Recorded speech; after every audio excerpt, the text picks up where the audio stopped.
crowds. Treading water that they drowning. My head on a swivel, yeah. It's only really my surroundings.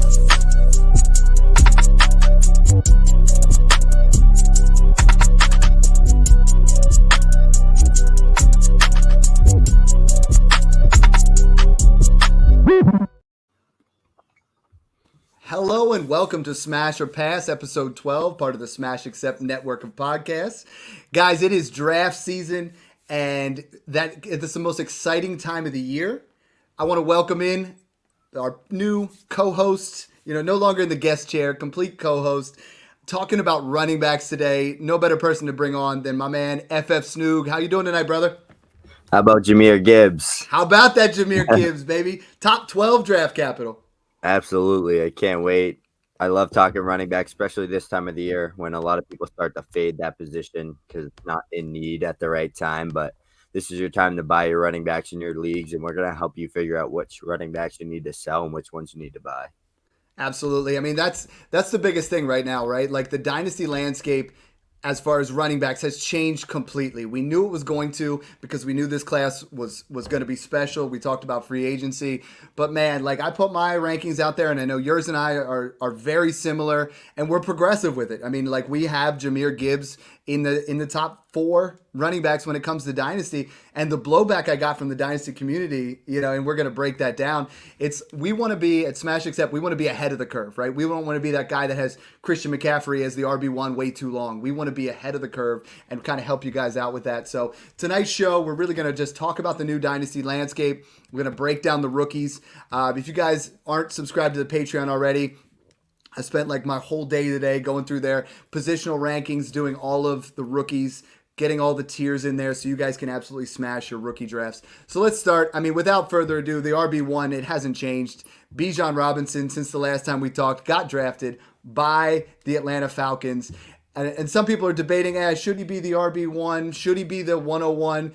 The answer to both is absolutely yes. I mean, the Atlanta Falcons, Snoog, you couldn't have gotten a better landing spot unless maybe Philadelphia or Cincinnati, but Atlanta is a fantastic landing spot for Bijan Robinson. Let's just talk about how far he is off from your RB2 in Dynasty. Like we know he's the RB1. How much difference is it between the RB1 and the RB2? Yeah, there's got to be a pretty big gap now because you got to look at Breece Hall towards ACL. He's got some miles on him. Jonathan Taylor has some miles on him. So he's coming in fresh legs, fresh start, 21 years old, and a great offense. Pound the rock. Arthur Smith, that's how he likes to play and run his offense. So Bijan's playing behind a very solid offensive line with no good quarterback play. But you got London and Pitts on the outside stretching the field. So Bijan's going to be a 300-plus touch guy from the get. So he's Dynasty RB1, and it's not close in my opinion. Yeah, I mean, people are asking me if I want to go from Breece Hall to Bijan Robinson, what do I got to add?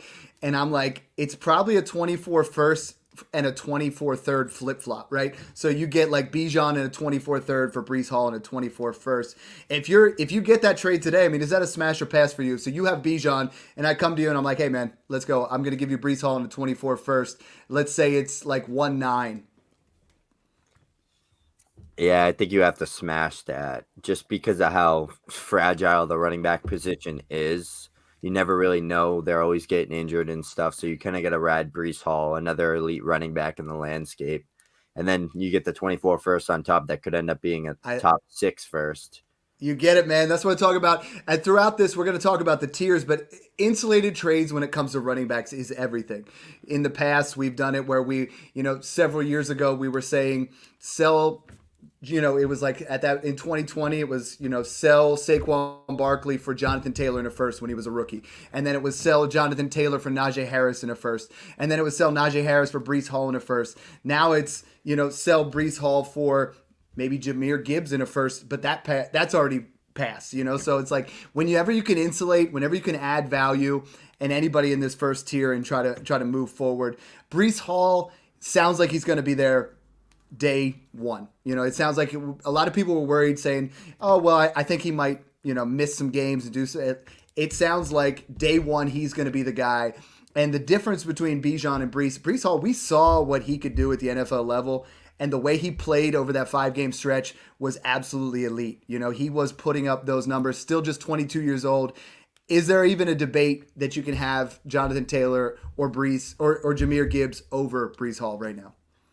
I think you could debate it, but in terms of Breece versus JT, Breece has that like 50, 60 plus catch upside, and the addition of Rodgers, that offense is going to be slamming in 2-yard touchdowns and constantly getting red zone opportunities. So, and he's not going to have a quarterback rushing for 10 touchdowns in year one. Yeah, we're going to have like a extremely better version of Aaron Jones. And Aaron Jones was super active in the passing game. Now you mix in what Breece Hall's able to do between the tackles.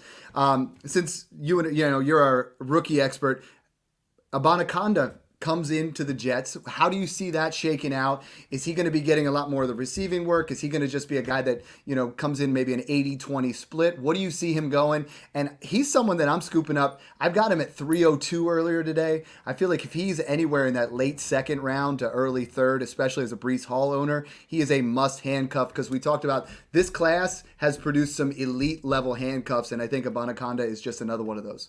Yeah, that's what he is for me too. I think he'll maybe be like in an 85-15 split. Like once he gets his feet wet, he'll start putting up 5, 6, maybe 8 touches a game.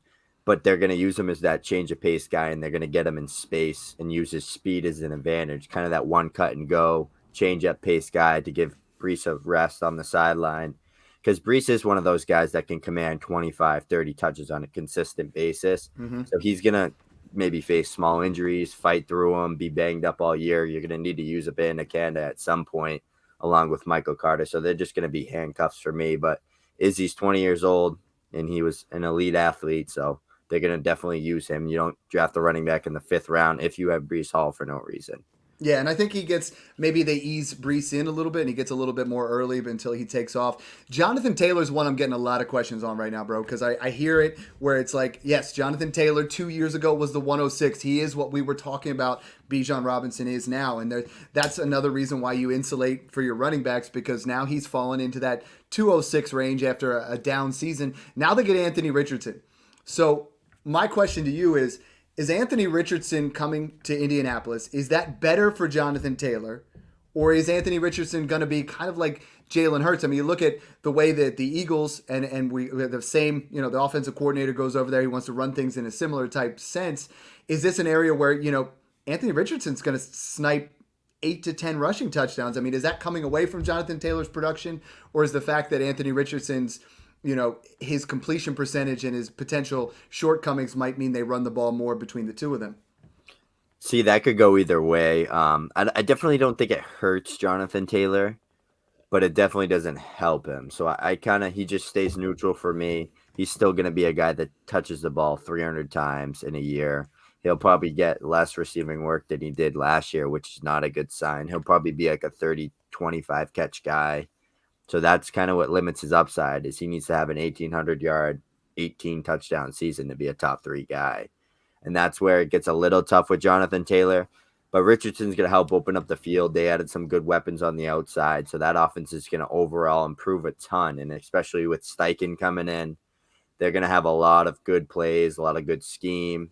He can cater things around Richardson's strength. So I would assume Jonathan Taylor is going to still get a majority of those red zone opportunities and definitely be a top 5 running back next year.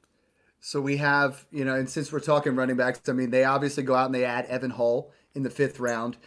Someone who, has 88 receptions over the last 2 years at Northwestern. So he's going to be a nice, almost kind of, to me, falls into that Nyheim Hines role that they had, where he's someone that I've been scooping up everywhere in the mid to late 3rd, where I think he could have some sneaky, interesting PPR value. I don't think he's a guy that's going to really eat into Jonathan Taylor, but he becomes the premium backup to that position. What can people expect from a guy like Hull? I mean, I know he's under the radar for a lot of our listeners. So, talk to me a little bit about that.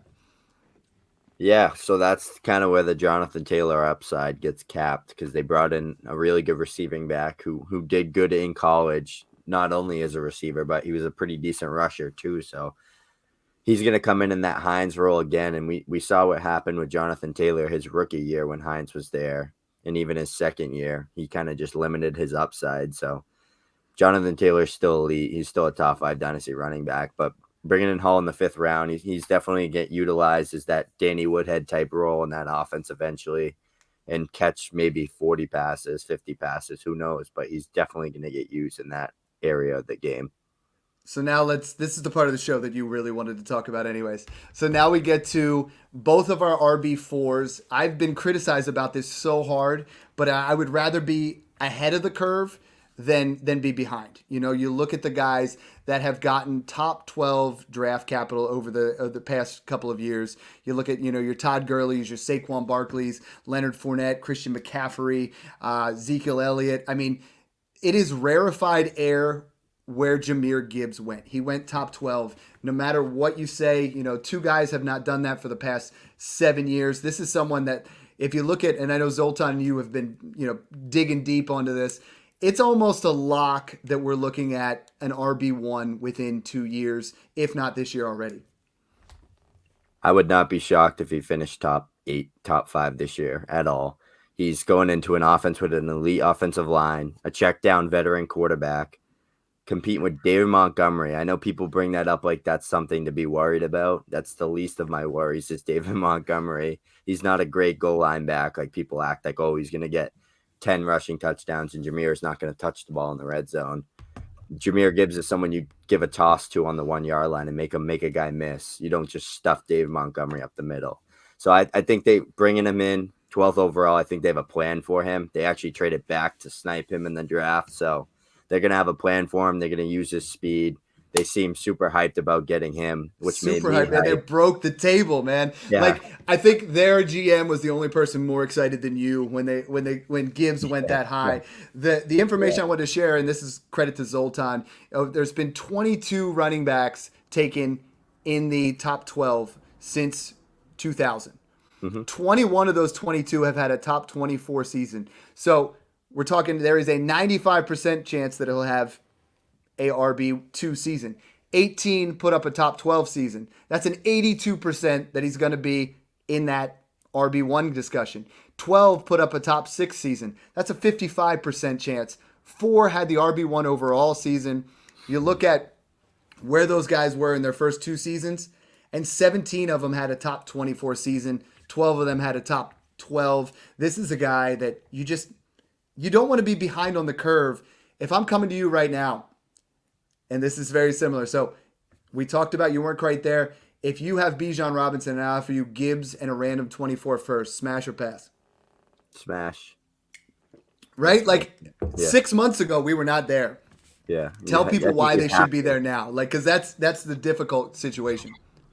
It's just the upside and the off. People try to downgrade his landing spot, and it drives me insane because there is no better spot that I would have wanted him to land. He went 12th overall in the first round. Elite offensive everything. O-line, great. He has good quarterback play, veteran quarterback, loves to dump it off. Swift caught 50, 60-plus passes in his first 3 seasons in limited games. So he missed games. So he could have been like an 80-plus reception guy in 3 straight seasons and been an RB1. Yeah. Jahmyr Gibbs is better than DeAndre Swift. So if you can get that as a floor, what Swift did, plus a good mid-24 first for Bijan, I think you have to take that, especially with Jahmyr Gibbs' upside as a 4-3 runner. So he's going to be electric in that offense, and I'm excited for it. I have not had to do that in my drafts because my four Bijan teams, I got 4 Gibbs as well. Yeah, and 3 of those 4, I have Breece Hall already. So, like, those teams are going to be juggernauts. Absolutely. The guy that used to be in that range, and I know we talk about tier 2, and for me, Jahmyr Gibbs is that number 1 in tier 2. I have Christian McCaffrey 5, Travis Etienne 6, Saquon Barkley 7 in this. And I think these are league-winning upside players. I mean, Christian McCaffrey's older, but you have to, if he's the RB1 in redraft, for me, no questions asked, and that's why at his age, like you're playing on that short window. I have no problem with anybody, really wanting Christian McCaffrey. I would not trade Gibbs or Etienne for McCaffrey to try to get into that area, but I would not suggest trying to get off Christian McCaffrey. Christian McCaffrey, when healthy, is 30 points a game. This is a guy that, like, as well as I do, he wins you championships. The pitfall here is, man, if he gets injured, like a year and a half ago, You could not trade him in Dynasty because he was coming off his ACL tear, and no one wanted him. Now all of a sudden he's gotten back there. Same with Saquon Barkley. Both of these guys have recouped their value, but 26, 27 years old, should we be considering trying to get, if you can move around in this tier and get anything on top of Gibbs, move that. Anything on top of ETN for Christian McCaffrey and Saquon Barkley?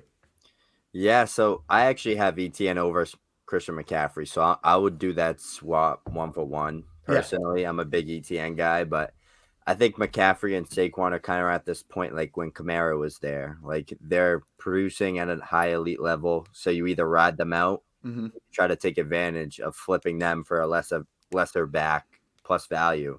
So we'll get into our tier 4 guys in a second here, but I'm going to try to flip maybe McCaffrey for one of our tier 4 guys, pick your favorite and get a 24 first or like some seconds on top or something like that.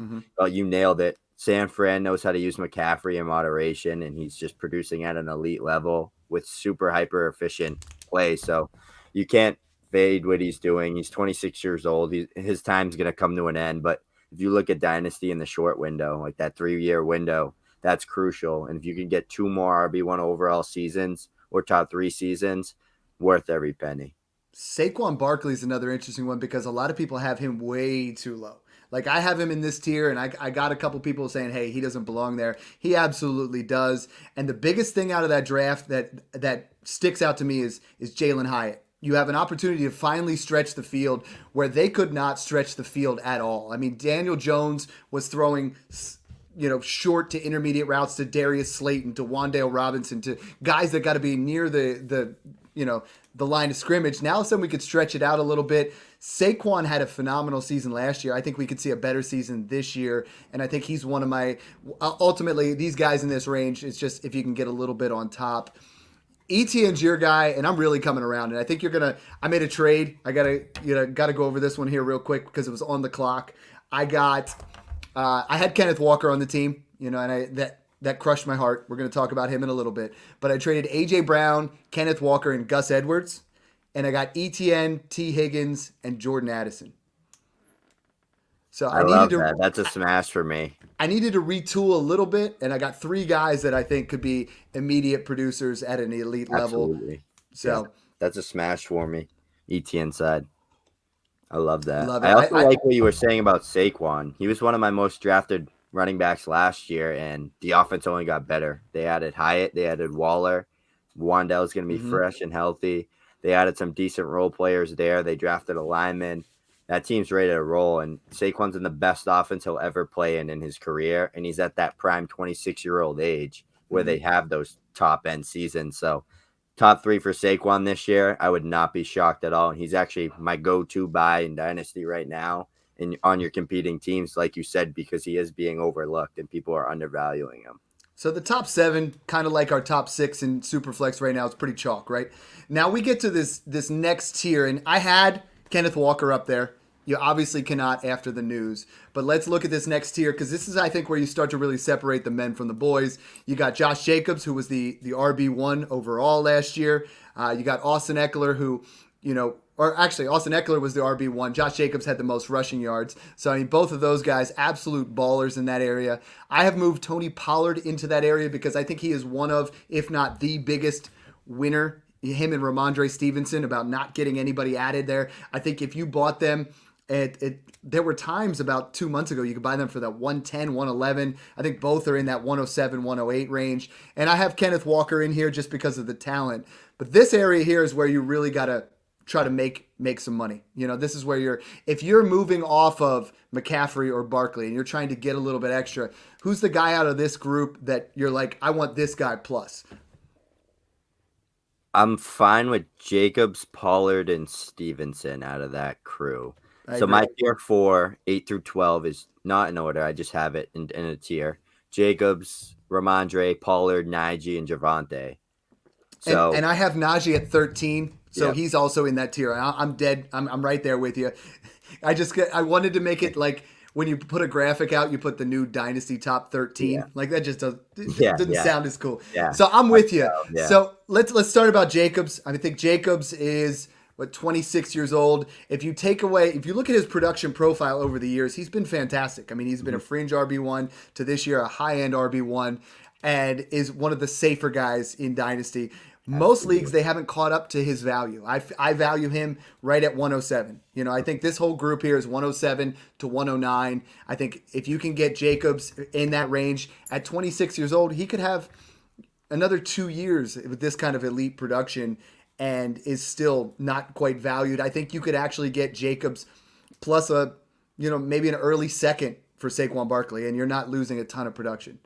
Yeah, so this tier, especially Jacobs, hit that like 40, 50 plus reception threshold that I have on my running backs last year. Mm-hmm. This whole tier has that upside.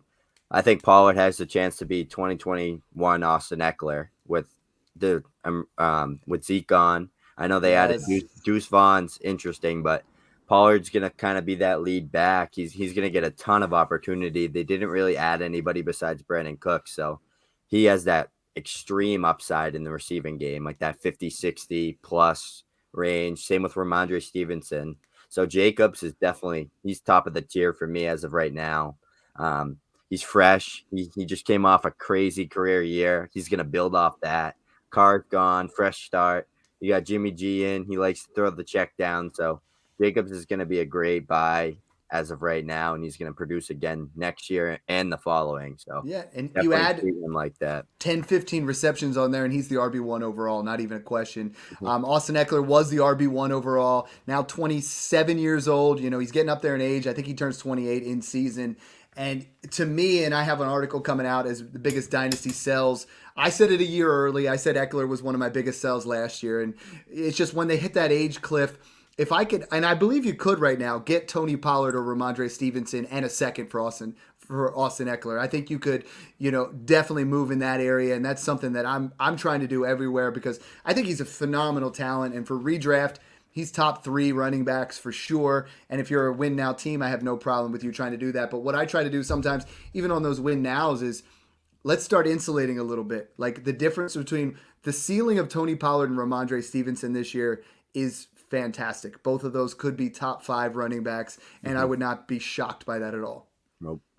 Definitely. Those are 2 guys. Those are going to be my go-to guys. I drafted both of them in my home redraft league last year, and they carried me. So I got them super late in the redraft world, but definitely Eckler is one of those guys that I don't have him anywhere. I'm not going to touch him. I'm moving off him if I can.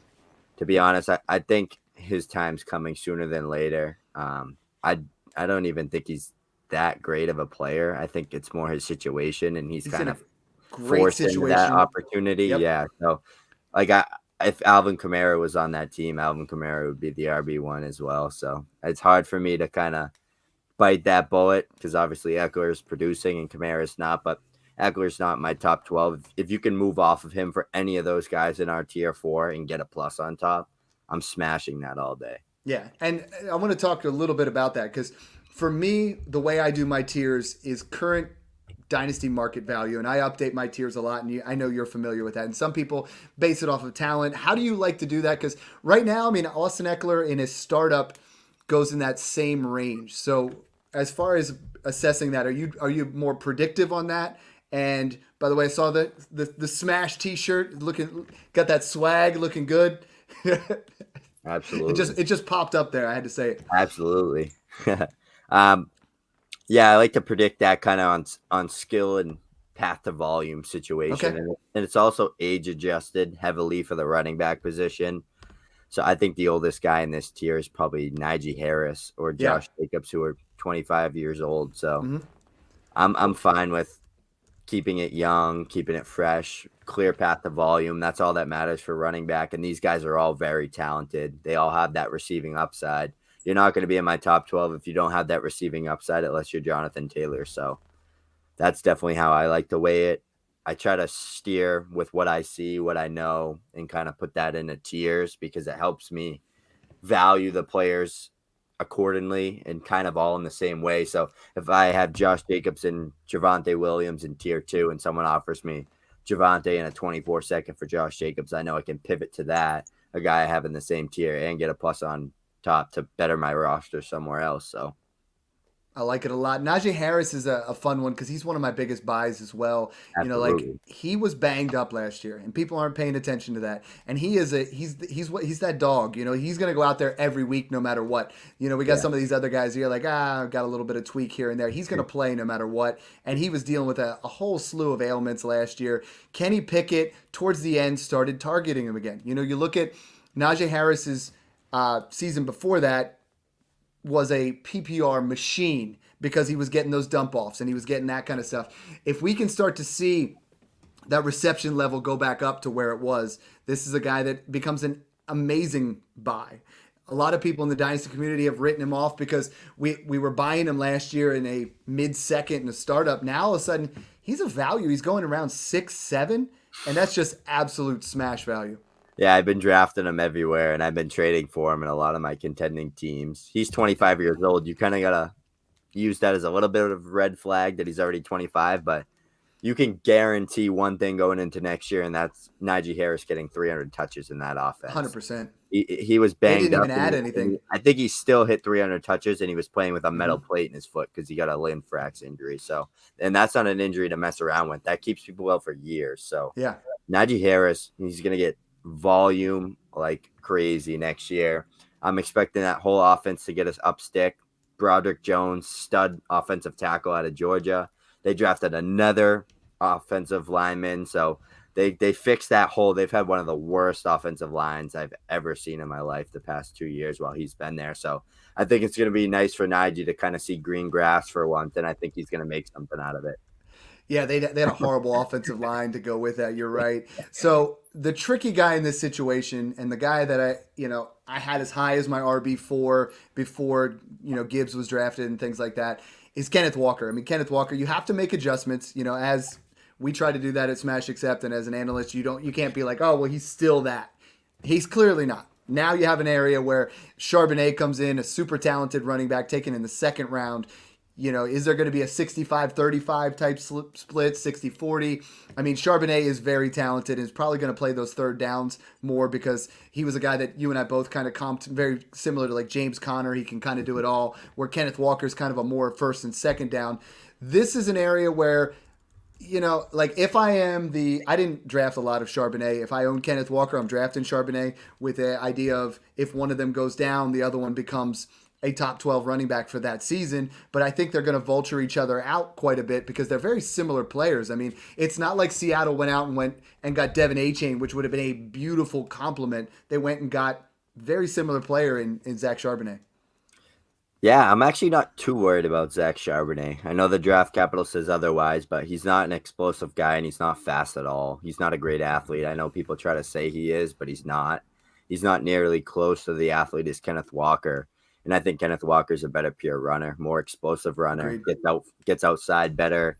He's very quick and fast and agile between the tackles, and that's all that Zach Charbonnet lacks.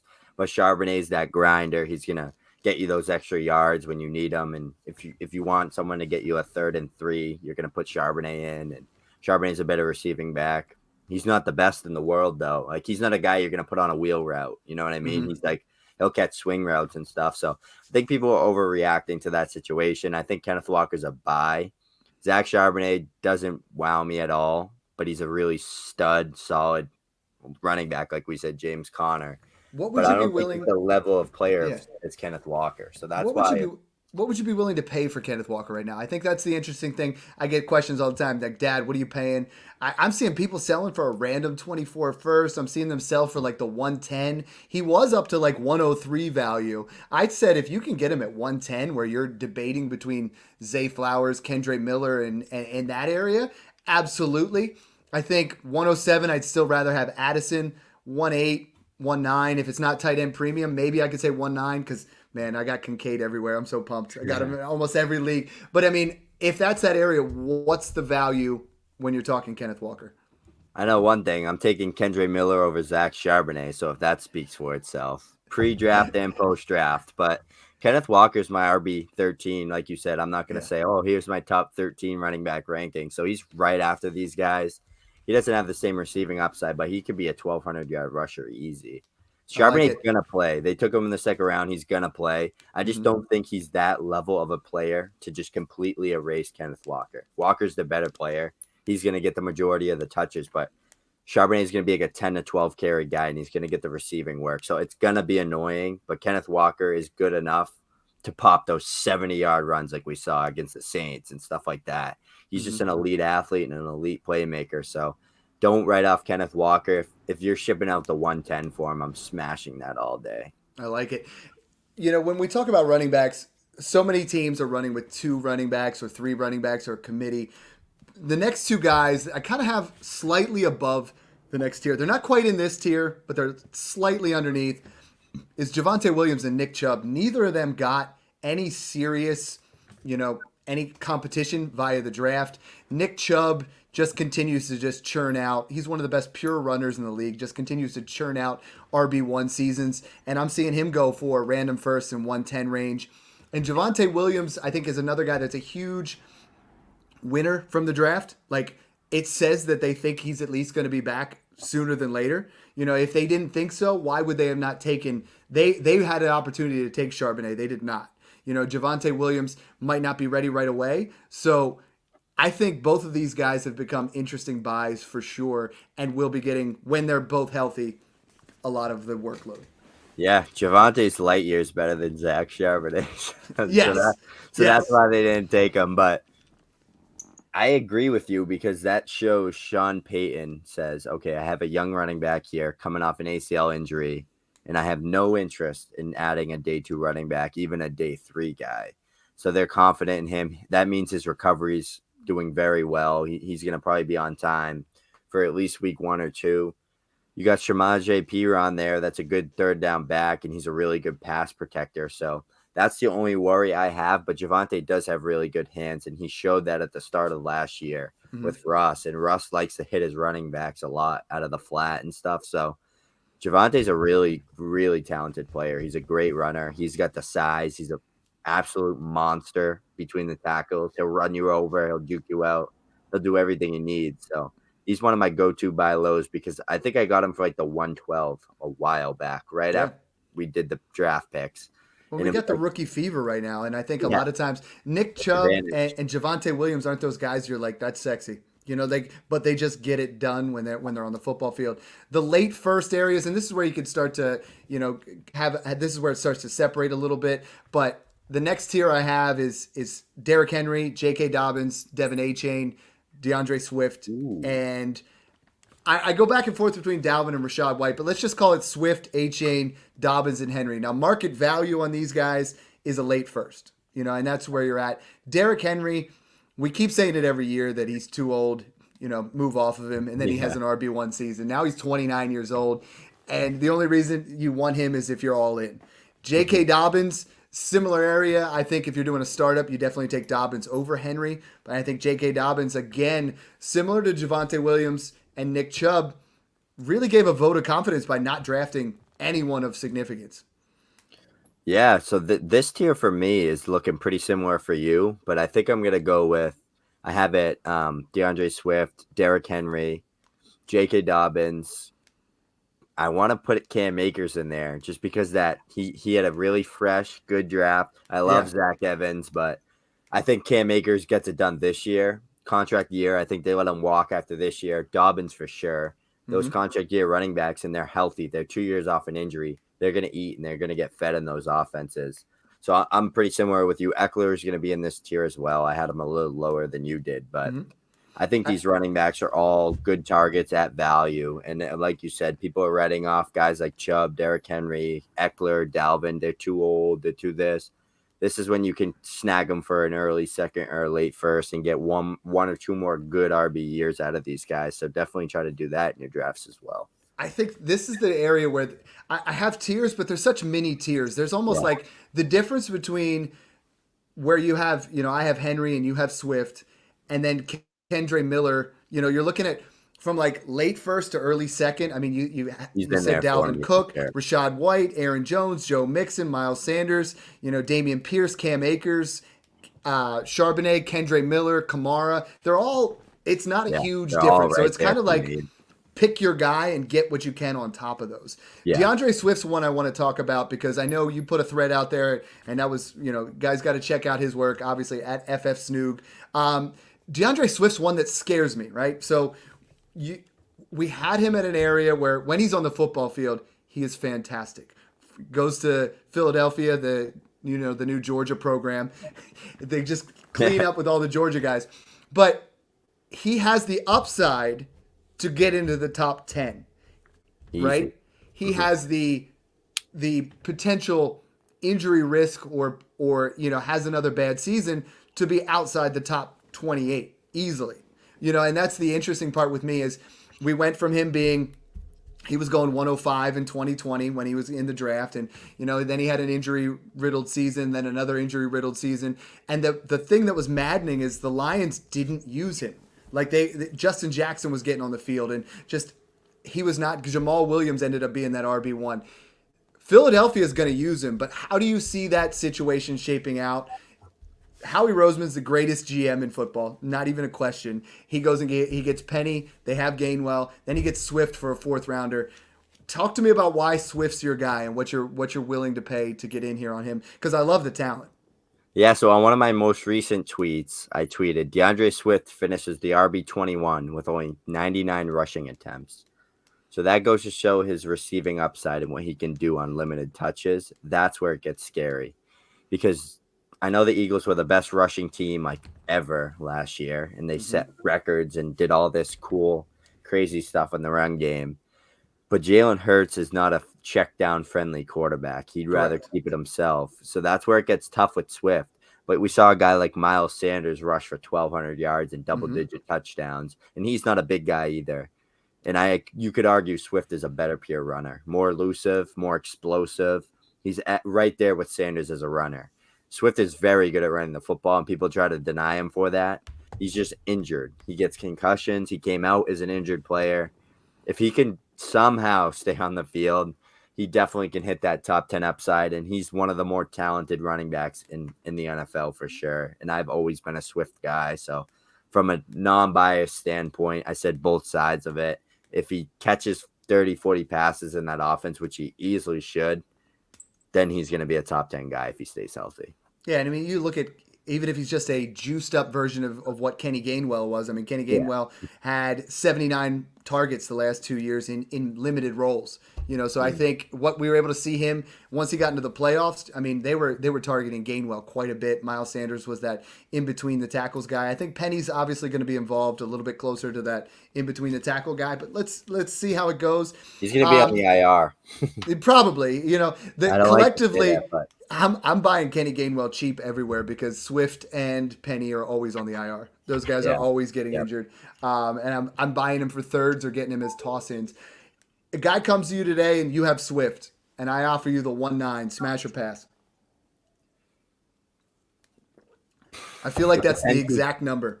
I think that's the exact. Yeah, I think that's kind of like, okay, how ballsy am I feeling today type of move. Yeah. If it's the 1-10, it's either smashing it. Yeah, exactly. You're talking about if you're at 1-9, 1-9, you're giving up Kincaid or Quentin Johnston. If you're 1-10, you're talking more, if it's Flowers Johnston, I'm taking Johnston, but Johnston's been going like the 107, 8. It's usually Flowers in my league, so I'm probably gonna lean Flowers, but it's close. I could easily see the Swift argument. Yep. I think if I'm going upside, I'm gonna go Swift because, like you said, Gainwell has been a productive receiving back, and Swift is a better receiving back. So you bring in Swift, they got him for cheap. They're gonna probably use the heck out of him until he's gone.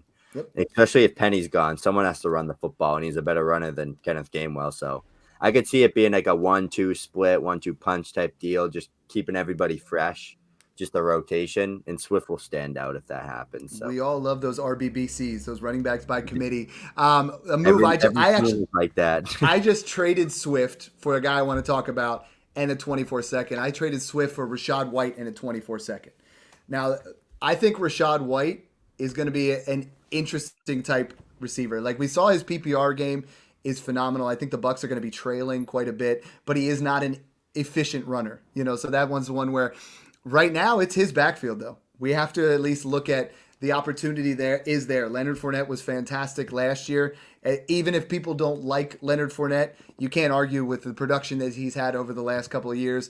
And Rachaad White, I think, catches 60, 70 balls, no problem. So he's potential like a sleeper back-end RB1. Not saying I think he's going to be right there, but it's not out of the realm of possibilities. Yeah, my tweet today, Leonard Fournette, RB16 last year in 15-ish games, 226 points. White has a safe floor, 50, 60 catches. Everyone's just blabbing on the tweet, kind of, oh, Baker Mayfield's not a dump-off guy. He's missing Tom Brady now, who likes to dump it off. When there's nothing there, you look to your running back. I don't care who you are. Baker's not a running quarterback. He's going to throw the check down. Nick Chubb wasn't a receiving back like him. Kareem Hunt caught passes in Cleveland all years Baker was there. So if that counterpoints that argument there for everybody tweeting that on my tweet, but Rachaad White is a changed top value end. though. Yeah. Like he was the 202 in startups when I did Smash 8. Yep. Now they didn't bring in competition and he's still valued at the 202. Like he did not move. Like, sometimes we bake in value like a guy is going to get competition, but the market has not corrected on him, Dameon Pierce, or Cam Akers. Like they've just been like, oh, well, they're early seconds. That's fine. But none of them got competition. None of them got anything. Yeah, Zach Evans is there in I don't think that really says anything against Cam Akers, And then, yeah, Devin Singletary's there, but that doesn't affect Dameon Pierce either. I mean, these are guys that I think, yes, they don't have, a guy like Dameon Pierce is replaceable, but he's going to be a solid RB2 this year as well. I mean, I think both of these guys provide some value. I know you've talked about Cam Akers already, so we don't need to talk a ton about those. Let's talk about the old heads, right? Like we always got to separate. This is that area where rounds 8, 9, and 10, you can get Dalvin Cook, Joe Mixon, Miles Sanders, and Alvin Kamara. Now, those are guys that are going to help you win the championship. If you had to have one of those guys, who is that for you? Because some of them started to look like we're getting up there in age, and other ones, we'll see what the situation looks like. I think you got to lean Sanders because they have a rookie quarterback coming in who's great. Bryce Young's a phenomenal player, but they have a great offensive line. They've built that offense up. I know it's a lot of mid, but they got guys on there that can make plays. So Sanders going to be a guy that they lean on, especially early on. He's one of those guys that's so volatile. He'll have 30-point games and then 10-point games, but he's just such a great runner, and he's going to be a grinder in between the tackles. So I think Sanders, and I also think he's going to finally hit the receiving upside that he always has had. He might be able to now. Philly never gave it to him. He's a good receiving back. They turned him into not a receiving back. Yes, I'm a Penn State guy, and I was like, this is a Saquon Barkley light. He can catch the passes, he can get it done, and then they're like, nope, we're just going to run him in between on first and second down and bring in Boston Scott.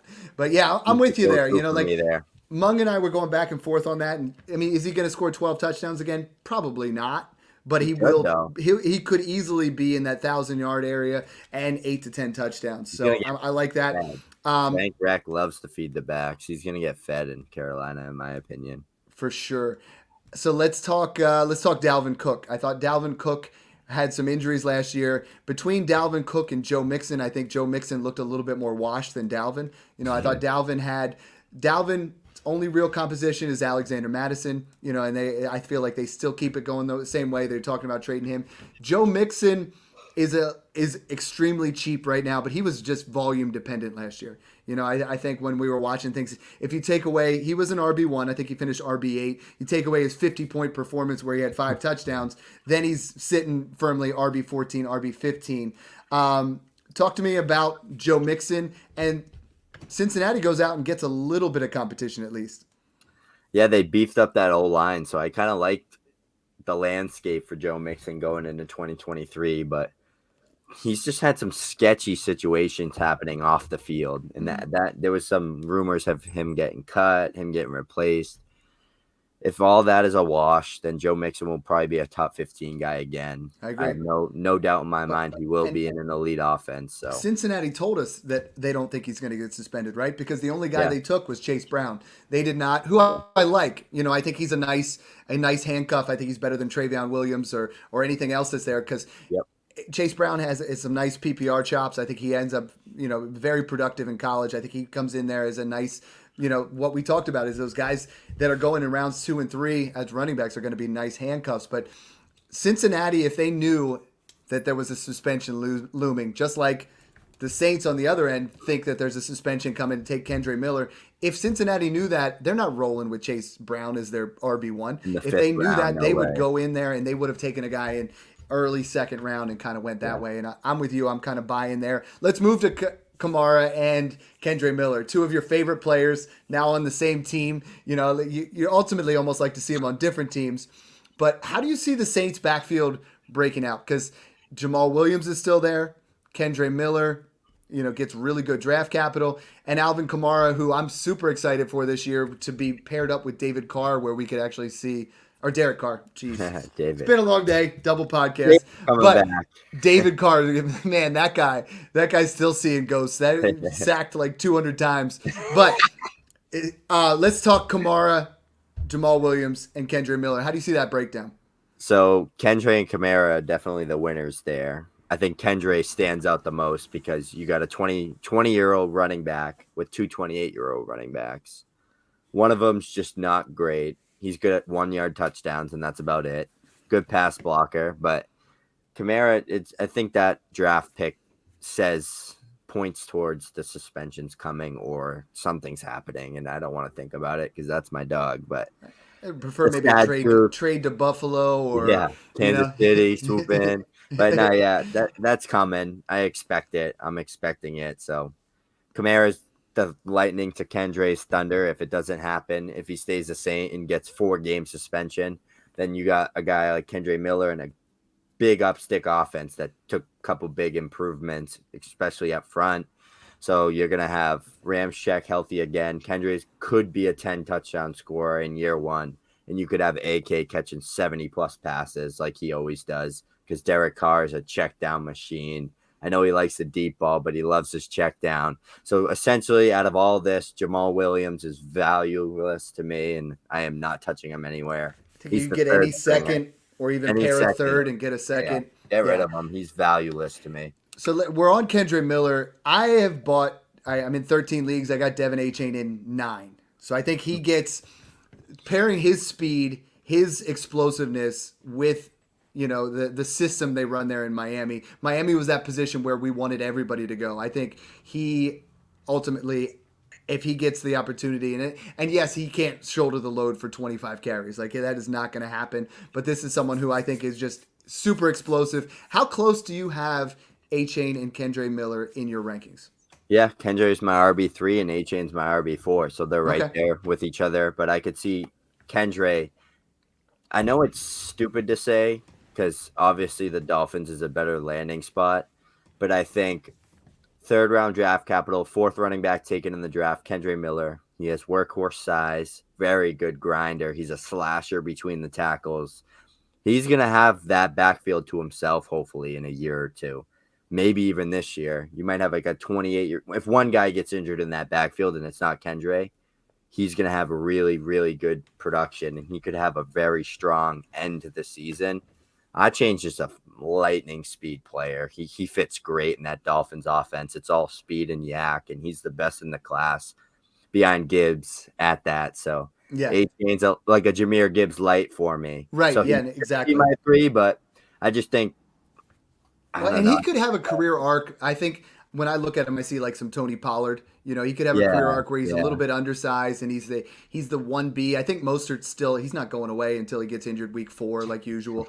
But like there's nothing else there in Miami. So I mean, if we can get 8 carries and 6 receptions per game, I mean, I feel like that's in the range of outcomes for Devin Achane, and I like both of those guys over Charbonnet right now. Yeah, I like 12 carries. 12, what's that? 12, maybe 13 carries. Yeah, you ain't going to get too much more. I mean, he's smaller than both you and I.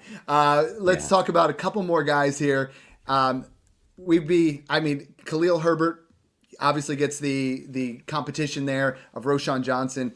Is it Johnson, is it Herbert, or is it our man D'Onta Foreman? How much of a split do you see there? Because some analysts are out there like, hey, Khalil Herbert RB1 season, and I think both Roschon Johnson and D'Onta Foreman are good enough that we're going to try to see a committee that the main rusher with the most touchdowns is still Justin Fields. Yeah, I think Roshan's the most talented out of that group, and I think eventually he is going to be the RB1, the head of that backfield, because he's the biggest body, he's the best pass blocker out of those, and that's crucial. When you get a guy like Justin Fields getting smoked for like 12 sacks every 2 weeks, you're going to need a big body back that can step up and take on a linebacker or an edge rusher head to head, and that's where he stands out most, and he's easily the best pass catcher out of that group. So I think Roshan Johnson he's actually like my RB6 in Dynasty, like in the rookie rankings. Okay. I want to move into that too, for right sure. after Charbonnet for me. So Roshan is definitely the go-to guy there. I'm not really high on Khalil Herbert at all with that addition in the 4th round. So he gets a massive fall for me. And I think Roshan's definitely going to be the guy by the end of the season, if not next year. I like it. One more guy before we move to our rookie rankings is James Cook. So everyone is taking their victory lap on James Cook right now. I'm still just buying Damian Harris for a 3rd instead of paying up for James Cook. You know, like in Smash 9, I was able to get Lamar and the 112 for, you know, James Cook and Trevor Lawrence, because shout out, you know, to the guys in Smash 9. You and I are both in there, and it was been a blast. You know, like we'll get our rookie draft going once we actually finish the real draft, so we'll see what I get at 112. But are you buying in on James Cook? You know, we come to you right now, and I think the value on James Cook is 201. So if I come to you, you have James Cook, I say 201, smash or pass? Smash. I'm taking the 201 in that deal. Yeah. James Cook is a very good change of pace back, and he's actually a really good receiving back as well. So he gets the upstick, but I think Harris is just going to be there to vulture the goal line touchdown from him. And we still have 2 guys floating out there that no one seems to want to talk about, is Ezekiel Elliott and Leonard Fournette. They do not have a home. They're going to ruin someone's day. I think Leonard City Fournette, or Buffalo is probably one of those 2 guys. So, I mean, like, I have not rung the bell and said, go buy Isaiah Pacheco, go buy James Cook, because they're not out of the water yet. So let's talk about them rookie rankings, because that's what everybody wants to hear. I have Bijan in a tier by himself. I have Gibbs in a tier by himself. You won't like it, but I have A-Chain in a tier by himself, and then I have Charbonnet and Miller. You know, and I think I have 0 shares of Kendre Miller out of my 13 drafts, and talking to you, I'm like, I should have more. Those guys are kind of chalk, so we don't need to get totally into that. I have Spears as my 6, and you have Roshan as your 6. I think Spears is getting, you know, he's pretty much holding his knees together with tape now. You know, he's got old man knees like me. He's got arthritis and stuff. But the upside there for PPR in a 1 to 2 year window is very high, I think, with Tyjae Spears. If he can get out there, they don't have a pass catcher. That's an offense that's going to be trailing quite a bit, in my assumption. And a 29-year-old Derrick Henry could go down to injury, so that's kind of why I put him there. But let's talk about that next group. So you have Roshan. We have already talked to him. Let's say the next 2 guys are Tank Bigsby and Chase Brown for me. Do you have anybody else above them? And let's talk about both of those guys, because Tank Bigsby, you know, doesn't get the ideal situation, but gets good draft capital in the 60s. You know, now he's the backup to Travis Etienne, and Chase Brown is now the backup to Joe Mixon. Which one of those would you rather have, and what kind of value are you seeing on those guys?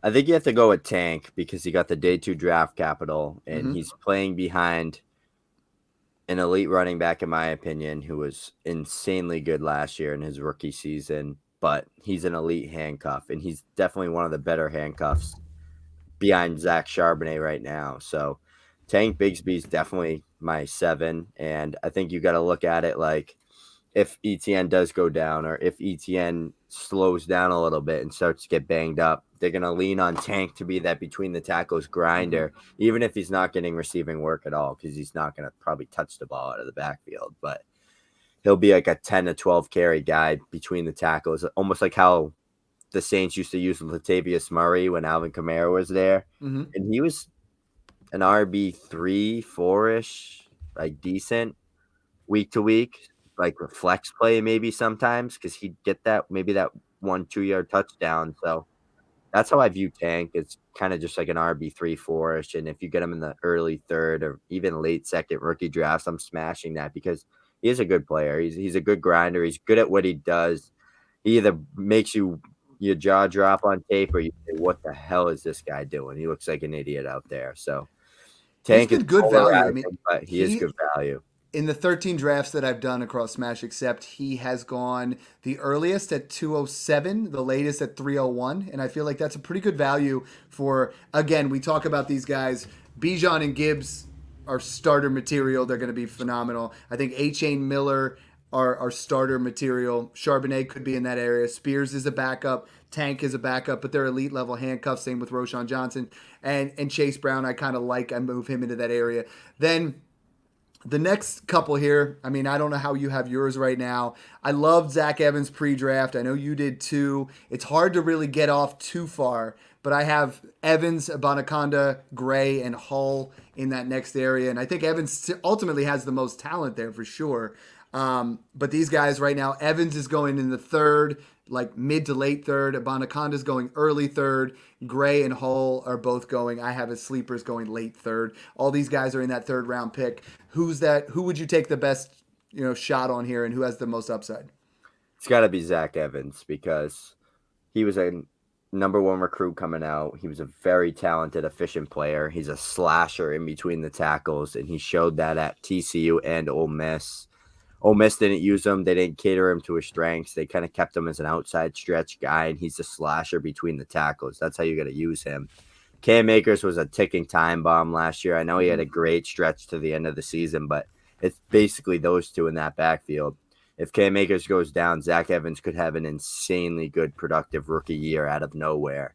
And you don't see it too much with 6-round picks, but I think something might have happened in his interviews or something. He might have smacked the coach in the face or something or fought one of the coaches because I don't know how he went 6th round and guys like Evan Hull went over him. But yeah, the guy I like a lot too is Deuce Vaughn. Yep, I have him in there too. His landing spot is good, and I like him for sure. Yeah, I think we get into an area where it's just like these are the guys who we're taking a shot on. What about Eric Gray? Eric Gray becomes the RB2 now behind Saquon Barkley. He got 5th round draft capital, goes considerably higher than Evans there, which is crazy to me. But he's that opportunity. If we say that Gray was the backup, or if Evans was the backup to Saquon in that offense and he went in the 4th round, it's a totally different situation. I mean, if Evans got 4th round draft capital, he moves up there. But 6th round draft capital, you're looking at a really, really low hit rate. So that's where we kind of start to debate things a little bit. What did you see from tape on Eric Gray? And then we already talked about Hull, so talk to me about Deuce Vaughn as well. Yeah, Eric Gray is almost like a Walmart version of DeAndre Swift, in my opinion. We say DeAndre Swift light. We're going Walmart version. That's that. How many tiers down off of DeAndre Swift is that? Many, like okay. A couple steps down. Is there a Target version? Is that slightly above Walmart where you pay a little bit extra to stay away from people you don't like?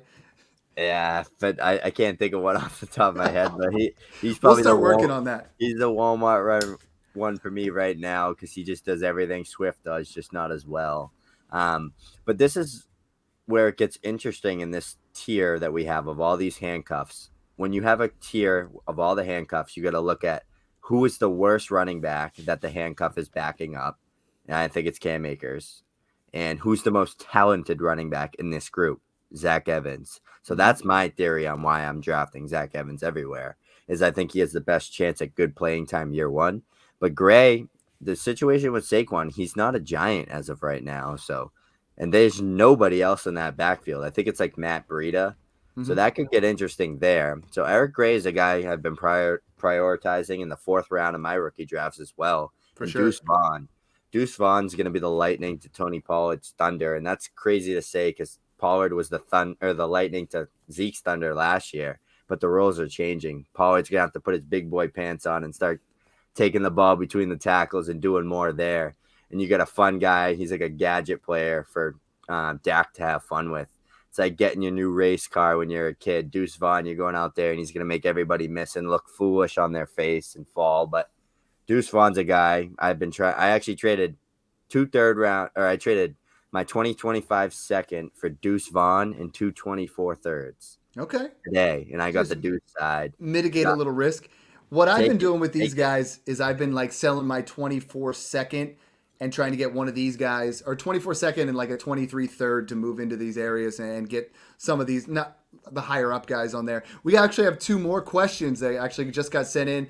I'm going to try to pronounce them right, but the first one's from Trevor Sildlecki. He said he loved Tucker, him as high as an undrafted free agent, obviously with the heart condition there. I mean, how he wasn't able to be drafted, but Tampa Bay signed him immediately. Can you take him? I have not seen him drafted in any of the top 3 rounds across Smash. We're getting into the 4th round, and is he a guy to take a flyer on, or is this too risky? Yeah, he's definitely a guy you got to take the flyer on because he was good at Syracuse. And Very good. I know he fell down people's boards a lot towards the end, mine especially, but he's really good at what he does, and he's a great athlete. He's a very good athlete. So you got to take a guy like that, and he's playing behind Rashad White and Keyshawn Vaughn. He's better than Vaughn. I don't care what anybody says. I know he went undrafted, but that health issue is why he went undrafted. If he can overcome that, work through it, show who he is, show his heart, and just play good football, he's going to be that good handcuff right behind Rashad White, and he could eat into Rashad White's playing time because you could argue that Tucker's a better pure runner than Rashad White. I like it. Fan of the show, Ty House, submitted his rankings when he saw yours and mine, and very similar on that. He had Tucker in that same area as Gray. Great list there, my man. And one more question from Keith Austin. He said, hey, why you guys keep... He said, y'all keep quiet about McBride. I like that, so I can get him. So let's talk McBride a little bit. I mean, he has fallen down a little bit, but I think he's a decent value in that 4th round as well. Yeah, just another late round dart throw for me at the running back position. Well, and that's what you do in 4th round, right? Yeah. The 4th round, I have to preface this, is if your wide receivers go after round 4, the hit rate is like 4%. It's really, really bad. So go in the 4th round, the 3rd, 4th round. If you're debating between a running back and a wide receiver, go running back. If you're in the 4th round, don't even mess with the wide receivers because the hit rate is nothing. If you can get a guy like this that has ultimately, he's not the guy that's the backup, but he's the guy that is the backup's backup who could pan out.